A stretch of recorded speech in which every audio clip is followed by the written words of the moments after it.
My name is Margaret Collins. I am 65 years old. I live in Portland, Oregon. For 30 years, I worked at the library. Every paycheck was small but steady. Every dollar saved had a purpose. I raised my only son, Ethan, alone. His father passed away when Ethan was 12. It was sudden, a heart attack. That night changed our lives forever. From then on, it was just us, me and Ethan, mother and son. I worked double shifts at the library. I clipped coupons from the Sunday paper. I skipped vacations and new clothes, all so Ethan could have a future. He was bright, curious, and kind. He dreamed of studying business in college. I promised myself I would make it happen. No loans, no debts, no unpaid bills. I sold the house we had built together. I moved into a smaller townhouse. The difference went into savings for him, step by step, year by year. I watched him graduate debt-free. I thought my sacrifices had meaning. When Ethan met Vanessa, I was hopeful. She was beautiful, polished, ambitious. They met at a company party. He introduced her to me one Sunday. We sat on my porch drinking iced tea. She smiled, but her eyes were sharp. I told myself not to judge too soon. Ethan looked so happy sitting beside her. When they announced the engagement, I cried. Tears of pride, not of sadness. I thought finally my boy has found love. I thought this wedding would be special. Weeks before the ceremony, I prepared carefully. I bought a navy blue dress, modest but elegant. It wasn't expensive, but it carried dignity. I even polished my old pearl earrings. Every detail mattered because it was Ethan's day, and I wanted to stand proud as his mother. The wedding was held at the Hilton Hotel, the Benson ballroom, grand and shining. Crystal chandeliers, velvet curtains, golden tables. I imagined walking in with pride. Guests would see me and whisper softly, "That's Ethan's mom. She raised him alone." I thought I would be honored that day. I thought I would finally belong again. For weeks I believed it with all my heart, that this day would heal every scar. A day of family love and respect. That was my hope as I walked inside. The morning of the wedding was clear. Sunlight spilled across downtown Portland streets. I wore my navy blue dress carefully. My pearl earrings glimmered as I checked the mirror. At 9 a.m., I left my townhouse. The drive to the Hilton took 20 minutes. Traffic was light, the air cool. I kept telling myself, this is Ethan's day. When I arrived, the hotel was buzzing. Guests in gowns and tuxedos filled the lobby. The Benson ballroom glowed behind glass doors. Gold banners hung, flowers filled the air. White roses lined the entryway, sweet and heavy. I stepped forward with my invitation in hand. But the woman at the door hesitated. She scanned my card, frowned slightly, then forced a smile. "Mrs. Collins, welcome," she said politely, but her eyes flickered toward the seating chart. She paused too long, then whispered to another staff. Their voices were low, but I caught it. Her name's not listed near the front. My chest tightened, but I smiled anyway. Perhaps it was a mistake, I thought. I followed her into the ballroom carefully. The chandeliers glittered like frozen stars. Velvet drapes caught the morning light. Dozens of round tables spread across the hall, each set with crystal glasses and folded menus. A soft quartet played near the stage. Guests murmured, champagne glasses already in hand. As I walked in, the whispers began. One woman lowered her glass and stared. Two men leaned toward each other, smirking slightly. I felt the weight of their eyes. The sound of heels clicking stopped suddenly. I glanced sideways. Vanessa's cousin, Rachel, stood frozen. Her sequin dress sparkled under the spotlight. She nudged the woman beside her and whispered. Their laughter was quiet but sharp as knives. I held my chin high and walked further. At the center, a large chart stood tall. It listed every guest and their assigned table. I stepped closer, scanning the names carefully. Rows of familiar surnames spread across the glossy board. Caldwell family near the front, Vanessa's relatives in gold. Ethan's college friends and silver co-workers in bronze. My eyes searched for Collins. I found it, but it was at the edge. Table 22, far from the stage, nearly hidden near the exit doors. A seat for Ethan's mother tucked away. Not with family, not with friends. My throat went dry. I reached out, tracing the letters with my finger. Collins, Margaret. The name looked small, almost erased. Behind me, I felt eyes watching. A man coughed softly, then turned away. The music swelled, but it felt distant. The laughter around me pressed against my back. I told myself not to cry. This was Ethan's day. I forced a smile and stepped aside, but my stomach churned my hands cold. I caught sight of Ethan near the stage. His tuxedo was sharp, his tie slightly crooked. He looked nervous, glancing toward Vanessa's family. I lifted my hand, hoping he'd see me. For a moment, his eyes met mine, but he looked away almost instantly. He turned, adjusted his cufflinks, and pretended busy. That silence cut deeper than any words. My son, the boy I raised, avoided me. I swallowed hard, my chest heavy. Vanessa appeared then, radiant in ivory silk. Her gown shimmered with every step. Gasps of admiration filled the ballroom, but when her gaze landed on me, it hardened. She leaned toward her bridesmaid, whispering sharply. The bridesmaid laughed, covering her mouth. I caught only fragments, but I knew. The joke was about me. My seat near the exit, my modest dress, my presence itself. The spotlight shifted toward the stage. A hush fell across the hall. The wedding coordinator tapped the microphone gently. Please find your seats. The ceremony will begin soon. Guests moved gracefully, laughter trailing behind them. I stood alone, holding my clutch tightly. Every step felt heavy, every breath short. I turned back to the seating chart once more. My name was still there, table 22. Not erased completely, but erased enough. The whispers rose again, faint but cutting. She's way in the back. Can you believe it? I clenched my hands, forcing them to still. This was not the place to crumble. But deep down, I knew something was wrong. This was not an accident. This was the beginning of something cruel. I walked slowly toward table 22. Each step echoed in the wide ballroom. Guests were settling into their chairs. The sound of glasses clinking filled the air.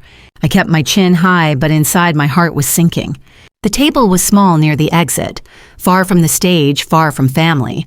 The chairs were half filled already. Two couples glanced at me nervously. One man offered a tight smile, but quickly turned back to his wife. I sat down, smoothing my dress. The fabric felt suddenly heavy, stiff. The centerpiece was smaller than the others. No golden roses, just plain carnations.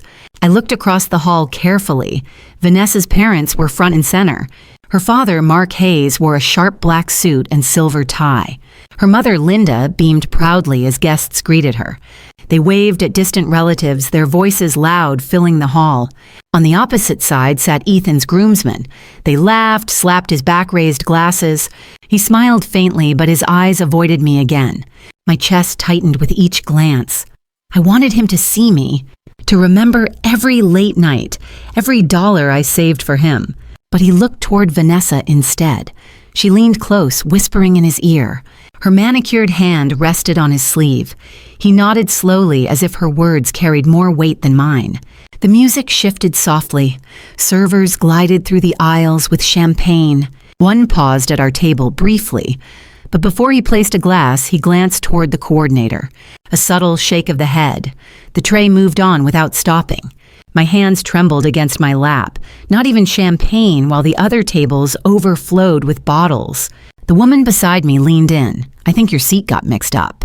Her voice was soft, but her eyes were full of pity. I forced a small smile. No, I think this is mine.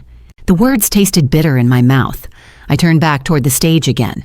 Vanessa's bridesmaids shimmered in pale lavender gowns. They posed for pictures near the floral arch. Every flash of a camera made me feel smaller in the shadows. I reached into my clutch quietly, pulled out a small handkerchief. My palms were damp and my breath came uneven. At that moment, Ethan finally walked closer. For a second, hope stirred in me. He passed near table 22. I whispered softly, Ethan. He stopped briefly, but didn't meet my eyes. Instead, he adjusted his cufflinks again, then spoke without looking at me. Mom, maybe it's better you sit here. It's more comfortable. His tone was flat, almost rehearsed. I blinked, searching his face for something real. More comfortable, I asked quietly. This is at the back, Ethan. He cleared his throat. It's closer to the doors. If you need to leave early. Leave early. The words hit harder than a slap. Before I could reply, Vanessa appeared at his side. Her smile was bright for the guests, but her eyes cut sharp at me. Everything okay here? She asked sweetly. Her hand looped around Ethan's arm. He nodded quickly. Yeah, Mom's good. They turned together, her dress trailing like a wave of silk. I sat frozen, my heart heavy in my chest. The laughter from nearby tables grew louder. I caught fragments of whispers, sharp and stinging. She's way back here. Guess she didn't make the list. She looks lost. I stared at my folded hands. Every sound around me felt like another reminder. I wasn't welcome. Not in the front, not by their side. The music swelled again. The coordinator stepped to the microphone. Ladies and gentlemen, please be seated for the ceremony. Chairs scraped, guests leaned toward each other, smiling. I stayed still, my pulse drumming in my ears. This was supposed to be my son's day, but already I was being pushed to the edges. Not invisible, but erased piece by piece. And deep down, a cold certainty began to form. This was not a mistake, it was deliberate. And the night had only begun. The music quieted and the ballroom hushed instantly. The wedding coordinator adjusted the microphone. Ladies and gentlemen, welcome to this celebration. Applause filled the room, soft and polite at first. Spotlights lit the aisle, casting long beams across polished floors. Bridesmaids in lavender lined up gracefully. The crowd clapped again, whispers spreading softly. I sat at table 22, hands folded tightly in my lap. My heart beat against my ribs. I told myself, just breathe. This was Ethan's wedding. I should feel joy, not dread. But the unease still clung to me. The whispers, the stares, they hadn't stopped. The coordinator's voice rang out. And now we welcome our bride, Vanessa Hayes. The ballroom erupted in cheers. Everyone stood craning necks toward the grand entrance. Vanessa appeared draped in ivory, silk, and lace. Her gown sparkled under the chandeliers. She smiled like royalty, each step slow and practiced. The quartet swelled, guests snapped photos with their phones. I stood too, clutching my clutch tightly. For one brief second, Vanessa's eyes met mine. The smile froze, then shifted into something colder. She whispered something to her bridesmaid. The girl laughed, covering her mouth. I sat back down, my throat dry. The ceremony moved forward slowly. Readings, vows, rings exchanged. Each moment felt distant, as though I wasn't really there. When Ethan said I do, the room exploded in applause. I clapped, but my hands trembled. The kiss came, cameras flashed wildly. Guests rose to their feet, cheering, whistling. I stayed seated, tears burning my eyes. Moments later, the coordinator invited everyone to dinner. Servers rolled out champagne towers, the scent of roasted chicken and steak filling the hall. Vanessa, now glowing with triumph, grabbed the microphone. Thank you all for being here tonight. She began, her voice sweet but sharp. The crowd applauded again. She glanced across the ballroom slowly. And thank you to my family, she said proudly. Spotlights shifted, landing on the Hayes family at table 1. Applause erupted again. Her parents waved, smiling broadly. Vanessa continued, and to my friends who have supported me for years. Laughter and cheers spread through the hall. She lifted her champagne flute, but then her eyes turned locking on me at table 22. Her smile thinned, her voice grew louder, sharper. And of course, she said, we must remember this is a family event. The room quieted. I felt the weight of silence pressing. Her gaze pinned me in place. Her words dropped like stones. Some people don't belong in this circle. Some people make others uncomfortable. Gasps rippled across the ballroom. Every eye turned toward me. I froze, heat rushing to my face. Vanessa didn't blink. It's best if certain guests remain at the back, or maybe step outside. Whispers rose instantly. She's talking about her, about Ethan's mom. My ears rang, my chest tightened painfully. The spotlight shifted again, landing squarely on my table. The brightness blinded me. I heard laughter, thin and sharp. Some guests hid their smiles, others stared openly. A woman whispered, "Can you imagine at her own son's wedding?"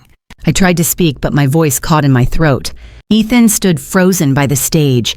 His jaw clenched, his eyes on the floor. He said nothing, not a word. Vanessa tilted her chin proudly. Family should uplift, not embarrass. Tonight is about love, not drama. The microphone crackled, but her message was clear.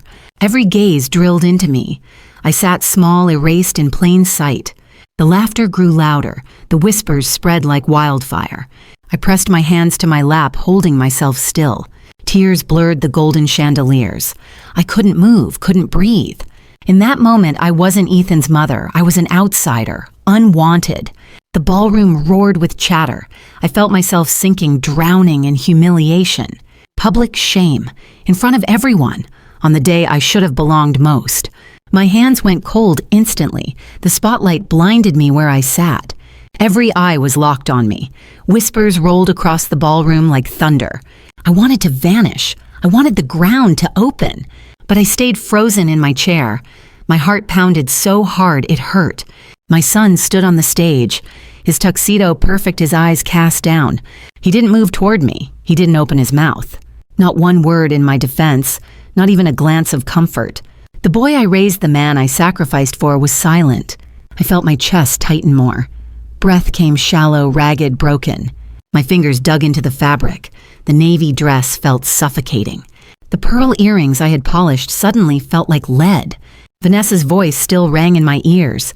Family should uplift, not embarrass. The crowd chuckled uneasily. Some guests averted their eyes. Others stared openly, their faces twisted with judgment. I heard one woman whisper sharply, "She should leave. She doesn't belong here." Another man's laughter cracked loudly. I swallowed hard, my throat burning like fire. I couldn't find my voice. Even if I had, who would listen? My gaze blurred with tears. The chandeliers above smeared into golden halos. The room felt colder suddenly. Even with hundreds of bodies, I was utterly alone. My pulse throbbed in my temples. The chair beneath me felt unstable. I pressed my clutch against my chest.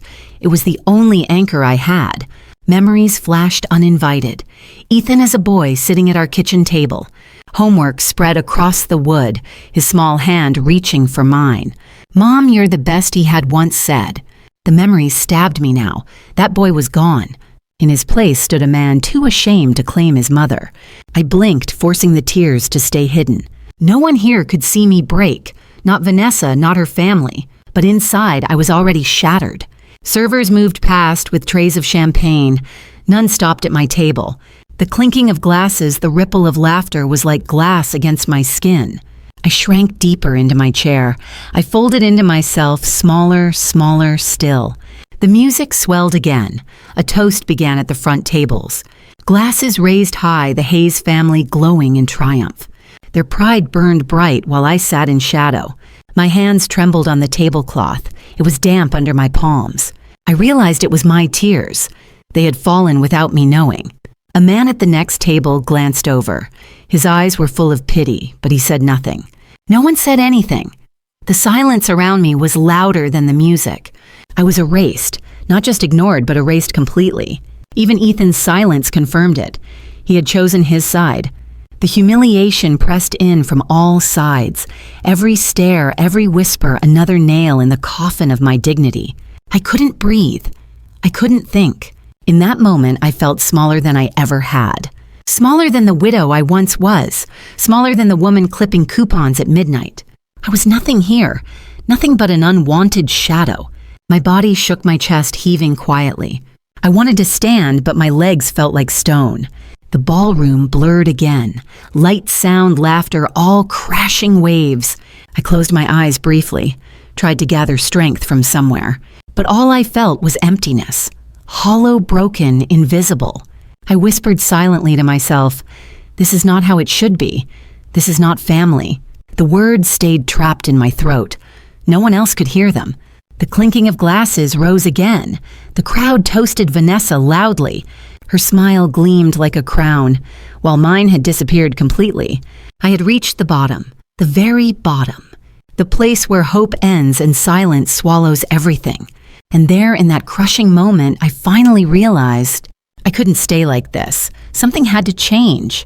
I sat frozen in my chair. The ballroom swirled with sound and light. Every laugh, every whisper stabbed deeper into my chest. My breath was shallow, my heart beating uneven. I thought this was the end, the lowest moment of my life. But then a thought pushed through the noise. Slow, steady, deliberate. A truth I had nearly forgotten. Years ago, after retiring from the library, I had invested in property. It was advice from an old friend. Margaret, she had said, real estate will protect you. I listened. I put everything I had into it. One of those investments was the Benson Hotel ballroom itself. 5 years back, the owner was retiring. I bought it quietly, signed the deed with shaking hands. It was my safety, my legacy. Ethan never cared to know the details, but it was mine. This space, these chandeliers, these velvet drapes. Tonight, Vanessa stood proud in a hall that I owned. Her laughter cut me, her words burned me.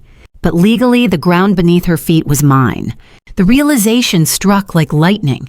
The humiliation still stung, but something shifted inside me. I was not powerless, I was not erased. They wanted me invisible, but I carried the contract in my purse. Yes, I had kept a copy, folded neatly in a manila envelope. My hand brushed against it now. The paper was stiff, reassuring. The official seal, the signature in blue ink, all mine. The whispers around me faded. The laughter blurred. I focused on that truth, on the ink, the seal, the name. Margaret Collins, legal owner. The fear inside me thinned. A calm began to rise slowly. I sat straighter in my chair. The trembling in my hands eased. My tears dried against my skin. Breath filled my lungs again. They had humiliated me, but I still held the higher ground. I remembered the conversation with the hotel manager last week. He had said, "Mrs. Collins, everything is ready. Just let us know if you need anything." Anything. The word echoed in my head. He didn't know how much I would need that tonight. My pulse slowed to a steady rhythm. The pain in my chest dulled. Strength returned in small waves, not rage, not revenge. Resolve. Cold, clear resolve. Vanessa thought she controlled the spotlight. She thought she owned the stage. But she was standing on my floor, eating from tables under my roof. She didn't know, not yet. And when she found out, the silence would be hers, not mine. I looked back at Ethan. His shoulders were hunched, his face pale under the lights. He didn't defend me, he didn't speak. But in time, he would see the truth. He would understand the cost of silence, and he would remember who raised him. The humiliation was still raw, but it no longer controlled me. I placed my hand over the envelope. The paper crinkled softly, a quiet promise. The ballroom roared with laughter again. Glasses clinked, music swelled. But my mind was clear now, every detail sharpened in focus. The chandeliers no longer mocked me, they glittered like witnesses. The whispers no longer pierced me. They buzzed like faint background static. I knew what I had to do. I couldn't crumble, not here, not tonight. I would rise again. I would stand tall. And when the time came, the entire room would see it. They had tried to erase me, but I carried the power in my purse. Not just paper, proof. And with it, I would take back my dignity. Quietly, clearly in front of everyone. My hand stayed pressed on the envelope. The manila paper felt firm and steady. I drew a breath, long and calm. The ballroom was loud, but inside me quiet. I knew what had to be done, not in anger, not in rage, but in clarity, in truth. I stood slowly from my chair. A few guests glanced, then looked away. My steps were steady toward the exit. Each heel clicked against the polished floor. Whispers rose behind me. Is she leaving? Did she get kicked out? I kept walking, my spine straight, my chin lifted. The hallway outside was cooler. The noise of the ballroom muffled. I leaned briefly against the wall. My breath came deep, controlled. Then I pulled out my phone. I scrolled to a number saved carefully. Mr. Davis, the hotel's general manager. I pressed call. He answered almost instantly. "Mrs. Collins, are you enjoying the evening?" His voice was polite, professional. I swallowed my voice steady. "Mr. Davis, I need your help. The contract we signed, does it still stand?" "Of course," he replied without hesitation. "You are the legal owner of the venue. Everything here operates under your approval." The words anchored me stronger, like stone under my feet. I exhaled slowly, then listened carefully. The event is to stop immediately when I say the word. A pause stretched on the line. Then his voice came firm. "Yes, Mrs. Collins. I'll notify my staff to prepare." I closed my eyes for a second. The plan was set in motion. I slipped the phone back in my clutch. My hand lingered on the envelope again. Inside was the deed signed and notarized with every page stamped official. Vanessa's laughter echoed faintly from the ballroom. I could hear the music, the clinking of glasses. They thought I was broken. They thought I had left in shame. But I was still here, and I held the power. I straightened, adjusted my pearl earrings. I looked in the mirror by the hallway. The reflection was still me, Margaret Collins, the mother they dismissed. but behind my eyes now resolve. I walked back toward the ballroom. A staff member hesitated by the door. "Mrs. Collins, do you need assistance?" His voice was quiet, respectful. I nodded slightly. "Not yet. Soon." He bowed his head. "Yes, ma'am." I stepped back inside. The noise hit me again, laughter, chatter music. But it no longer cut me. It fueled me. I walked slowly past tables. Some guests noticed their whispers rising again. "She came back. What's she doing?" I didn't answer. I let them wonder. At table 22, I didn't sit. I stood tall, hands steady at my side. From the stage, Vanessa caught sight of me. Her smile faltered briefly, then returned sharper than ever. Ethan shifted beside her. His hands tightened on his champagne flute. I didn't speak yet, not the time. The toasts had begun. Vanessa's father, Mark Hayes, raised his glass high. "To my daughter," he declared proudly. "To her new husband, Ethan. May their future be as bright as this hall tonight." Applause roared. Glasses clinked loudly. Vanessa beamed, her head held high. I waited, silent, steady, ready. The next toast came from her bridesmaid, then from Ethan's best man, each one louder than the last. Guests cheered, the energy swelling. Finally, Vanessa reached for the microphone again. Her eyes scanned the hall like a queen. I felt my pulse steady. I knew this was the moment. Not to yell, not to argue, but to let truth speak louder. I touched the envelope once more. The paper crackled softly, a reminder of what I carried. I whispered to myself quietly, "Not yet, but soon." The ballroom sparkled, but my mind was sharp, clear. I had set the pieces in place. One call, one contract, one truth.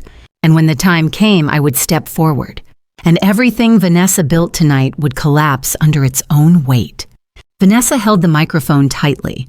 Her ivory gown shimmered under the chandeliers. She lifted her glass high. To family, she declared, voice sharp with triumph. Applause spread like wildfire. Guests raised their glasses, cheering loudly. But my pulse stayed steady. My hand pressed against the envelope. The moment had come. No more whispers, no more shadows. I stood slowly from table 22. The chair scraped against the floor loudly. Heads turned instantly. Whispers cut through the air. She's standing. What's happening now? I walked forward, each step deliberate, unshaken. The spotlight followed instinctively, chasing my figure toward the stage. Vanessa's smile faltered briefly. Then she forced it wider, as though she owned the room. But not tonight, not anymore. I reached the front, stopping just beneath the stage. I lifted my chin. The microphone was inches away. Ethan glanced at me quickly. His jaw clenched, his hands white around his glass. I didn't wait for permission. I spoke, my voice clear, echoing through the ballroom. "Good evening, everyone. I won't take much of your time." The room fell silent instantly. Every whisper cut off mid-breath. I held up the envelope slowly. The manila paper caught the light. "This place," I said firmly. "The Benson Ballroom, this entire venue belongs to me." Gasps erupted like thunder. Guests twisted in their chairs. Vanessa's eyes widened, her lips parting in shock. I opened the envelope calmly, pulled out the contract, page after page stamped with seals. The microphone caught the crackle of paper. The sound carried across the hall. I lifted one sheet high, my name bold at the bottom. "Margaret Collins," I read aloud. "Legal owner, purchased 5 years ago." Silence swallowed the ballroom whole. Every eye locked on me. I turned slowly, my gaze sweeping across the crowd. You laughed when I sat in the back. You whispered when my name was missing. You told me I didn't belong. My voice grew steadier, louder. But tonight you are standing under my roof, eating from my tables, celebrating in my hall. A murmur rippled through the guests. Some shifted uncomfortably, others stared at Vanessa in disbelief. Her face had drained of color. The microphone in her hand shook slightly. I stepped closer to the stage. This event continues only by my choice. And after the words spoken to me tonight, I no longer choose to allow it. Gasps again. A few guests covered their mouths. The hotel staff, already warned by Mr. Davis, moved discreetly toward the edges. Servers paused trays frozen in midair. The music cut abruptly. The quartet lowered their instruments. I straightened my shoulders. You wanted me invisible, Vanessa. But you forgot one thing. I built this moment long before you wore that gown. The silence was deafening. Every face stared at me, stunned, unblinking. Vanessa finally spoke, her voice cracking. You can't do this." I raised the contract higher. "Yes, I can." And I just did. The spotlight burned overhead, but for the first time, I wasn't shrinking beneath it. I was standing tall, seen, heard, unbroken. Vanessa turned frantically to Ethan, her voice desperate. "Say something, stop her." But Ethan stood frozen, his lips pressed tight. He looked at me briefly and then away. The crowd erupted in whispers again. "She owns the venue. This is unbelievable." I lowered the contract gently, folded it back into the envelope. Then I looked at the staff, my voice calm but firm. "Shut it down." The general manager stepped forward instantly. "Yes, Mrs. Collins." Servers began clearing trays. The MC stammered, then lowered the microphone. The chandelier still glittered, but the glow now felt different. This was no longer Vanessa's stage. It was mine. The humiliation she had planned for me turned back on her sharper, louder in front of everyone. The twist was complete, the shame no longer mine to carry. The words hung heavy in the air. "Shut it down." The ballroom froze. Glasses lowered, conversations cut mid-sentence. Hotel staff moved swiftly, trained, precise, unquestioning. Servers collected untouched plates from tables. Bartenders stopped pouring drinks mid-stream. The quartet set instruments back in cases. Music died completely. The sudden silence rattled the chandeliers. Guests shifted uncomfortably in their chairs. The energy in the room cracked. All eyes turned toward Vanessa. Her face was pale, lips trembling under the spotlight. Her mother, Linda, gasped audibly. Her father, Mark, stood halfway trying to regain control. "This is absurd," he shouted, but his voice wavered in the silence. No one clapped, no one cheered. A wave of whispers swept through the hall. "She owns it all. This wedding is over." Guests began rising from tables, collecting purses, jackets, and phones. Some shook their heads in disbelief. Others whispered with scandalized excitement. One woman muttered loudly, "I've never seen anything like this." The MC cleared his throat nervously. "Ladies and gentlemen, unfortunately, the event has been suspended." Suspended. The word echoed like a final nail. Vanessa's eyes flashed desperate, frantic. She turned sharply to Ethan. "Say something, do something." But Ethan's shoulders slumped. His gaze stayed locked on the floor. The champagne flute trembled in his hand. He didn't move. He didn't speak. That silence was louder than any outburst. The betrayal complete. Vanessa's bridesmaids huddled together, their whispers, sharp faces, pale. The photographer lowered his camera slowly. No more photos to capture. Staff began extinguishing candles. The glow dimmed table by table. Guests started filing out of the ballroom. Their footsteps echoed against marble floors. Some avoided my eyes entirely. Others stared openly with pity or awe. The golden banners drooped under silence. The celebration collapsed into rubble of whispers. Vanessa clutched her gown desperately. Her voice cracked against the microphone. "This is supposed to be my night." But no applause followed, no cheers, no laughter. Only silence and shuffling feet. The hall emptied like a sinking ship. Her father barked again. "We paid for this event." I raised the envelope calmly. "You paid rent to me, and now it's revoked." Gasps again, the truth undeniable. The Hayes family sank back into chairs, their pride gutted in front of everyone. I stepped back from the stage slowly. No rush, no anger, just finality. The chandeliers flickered softly. The spotlight dimmed away. I walked back toward the rear doors. Each step echoed with weight and clarity. Behind me, the ballroom dissolved into fragments. Guests streaming out, voices buzzing with shock. Vanessa's cry rang once more, high, sharp, breaking, but it was lost in the shuffle, lost in the collapse of her perfect night. By the time I reached the doors, the hall was nearly empty. The last guest glanced back nervously. Their whispers followed like shadows. She owned it all. Did you see her face, that poor woman? The humiliation Vanessa planned for me returned to her 100-fold. Not whispered, not hidden, but public, raw, unforgettable. And in that moment, the shame no longer belonged to me. It belonged to them. The ballroom emptied its golden glow, fading into silence. I stood near the exit doors, my clutch firm in my hands. Behind me, the chandeliers still flickered faintly. Vanessa sat on the stage, her gown wrinkled, her crown of pride shattered. Her bridesmaids whispered nervously, but no one stepped closer. Her parents sat stiff faces, pale, their voices gone. The empire of one night collapsed in less than an hour, and Ethan, my Ethan, stood still at the edge of it all. His head bowed, his silence heavier than stone. I did not wait for him. I did not demand his defense. The truth had spoken louder than any son, louder than any bride. I walked out into the night. The Portland air was cool, carrying the faint scent of rain. I drew a deep breath, steady and calm. For the first time that night, I felt whole again. Not because I won, not because I ended their celebration, but because I remembered who I was, a mother, a woman, a survivor. I raised Ethan alone. I built a life brick by brick. I invested wisely. I worked tirelessly. No spotlight could erase that truth. No whisper could take it away. I walked slowly down the hotel steps, each step lighter than the one before.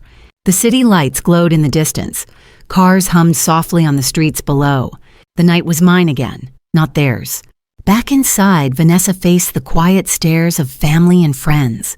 The girl who had tried to shame me was now shamed herself. Her whispers turned into silence, her laughter stolen, and in time she would live with that memory. The memory of the night she mocked her husband's mother in a hall she never owned. Ethan, too, would carry the weight of silence, the cost of choosing stillness over standing up. That was his burden now, not mine. As for me, I walked away with dignity intact. Not revenge, not bitterness, just truth and peace. Because family can hurt you, but truth always rises, and no mother, no father should ever be erased. I paused at the corner, looking back once. The Hilton shimmered against the night sky. Its ballroom no longer felt like a prison. It felt like proof that even in the darkest moment, strength can return. And maybe, just maybe, love can heal, but only when built on respect. So I ask you this, what would you do if your own child's silence cut deeper than a stranger's cruelty? Would you stay silent, or would you rise and claim your worth? Because no one, not even family, has the right to erase you. Remember that, carry it. Family can hurt you, but truth always wins, and love, when it is real, can rebuild what was broken. If you believe in that comment, your thoughts below. Share this story with someone who needs courage, and subscribe for more true family dramas, stories of hurt, of healing, and of hope.